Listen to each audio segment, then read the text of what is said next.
G'day viewers. Well, isn't it interesting when Australia talks to the world and the world says, the fuck are you talking about? And this week, the question on everyone's lips is, what the hell is avocado toast and why are you mentioning it in relation to housing? Well, the short answer is, that's just how shit political and economic discourse in this country is. The slightly longer answer is smashed avocado is a popular dish in Australian cafes. It can be done in all these trendy ways. It's basically mashed up avocado on toast. It can be quite expensive because avocado can be quite expensive. So if you're having this regularly, you're going to be spending money on it.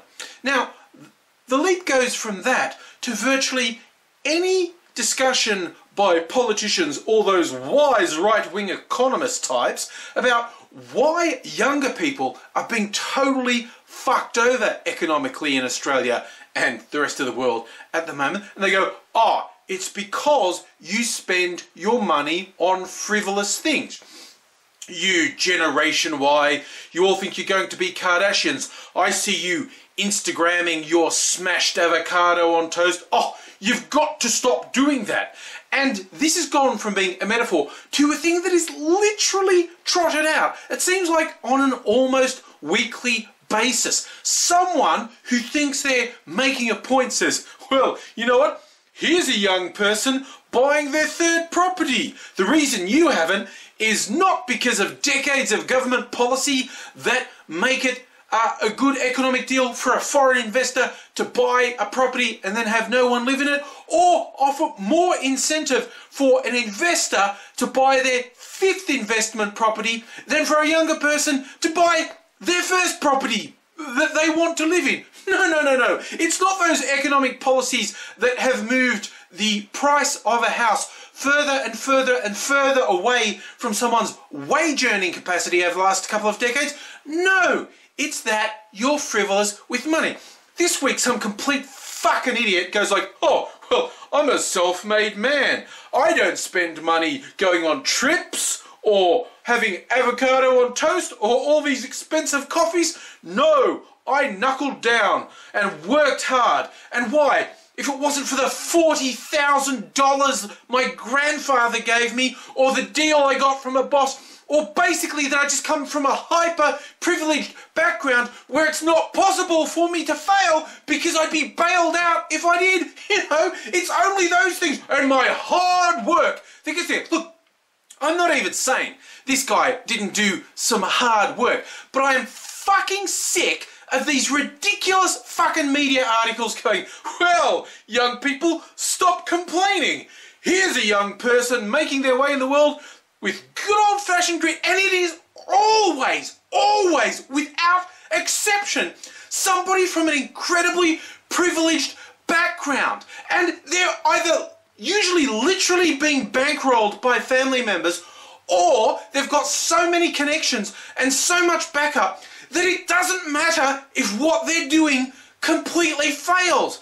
They're living at home. Their food's being paid for. They don't have any expenses or any stress or anything to worry about.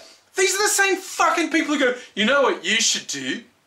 You should do an unpaid internship.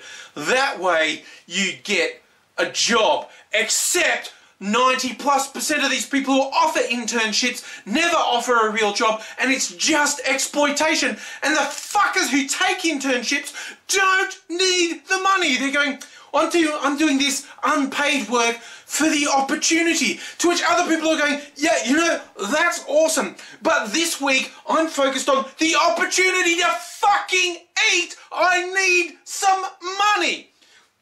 Possibly the only plus about this article this week, with this particular idiot going like, oh, it's all my hard work and you don't have it because you're eating too much avocado on toast, is he's actually become a laughing stock around the world. See, this has been pushed so much by politicians and the mainstream media in Australia. It's like they just say it as a matter of course. Millennials, oh, it's them and their avocado on toast that's the problem. It's like, you know, it's not that I really want to defend you millennials, you know, with your dank memes and making me learn new slang every other week. Stop confusing me, for God's sake.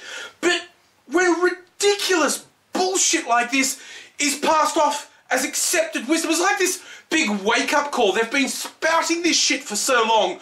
When it went around the world, all the media outlets around the world are going, the fuck are you talking about? You're talking about if you spent $20 or $30 less on luxuries a week, you could afford a house. When in Sydney, the fucking base deposit for a house is like $200,000. It's like you'd have to forego those luxuries for approximately 100 years. It's like if you take 5 seconds to deconstruct what these pricks are doing, it makes no sense. But no one ever pulls them up on it. Like, no one ever grabs one of these people who said this, drags them into a public street, slaps them savagely about the face, then locks them in the stocks where people can pelt them with avocado on toast until they wake the fuck up to the fact they're just privileged fucking wankers.